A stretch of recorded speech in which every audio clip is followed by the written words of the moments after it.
El Lehendakari Pachi López y el presidente de Brasil, Luis Ignacio Lula da Silva, se han entrevistado este mediodía en la sede de la presidencia de Brasil. Durante algo más de 40 minutos, ambos dirigentes han analizado las relaciones comerciales y empresariales entre ambas comunidades en un ambiente muy afectuoso. Es como la izquierda no se puede desentender del crecimiento económico, sino que tiene que procurarlo y provocarlo para luego, con esos recursos que se obtienen del crecimiento económico, hacer políticas que vayan dirigidas fundamentalmente hacia la igualdad, hacia los más desfavorecidos, y creo que en ese asunto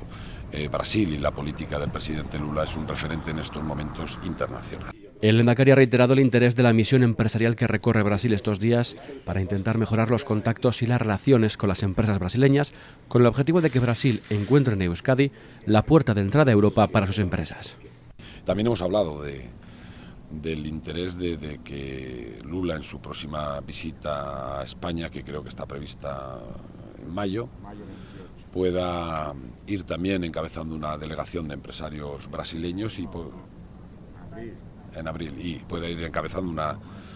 delegación también de empresarios brasileños, y por supuesto ofrecido Euskadi como uno de los sitios donde esos empresarios pueden profundizar en las relaciones que hemos mantenido durante estos días, ¿no?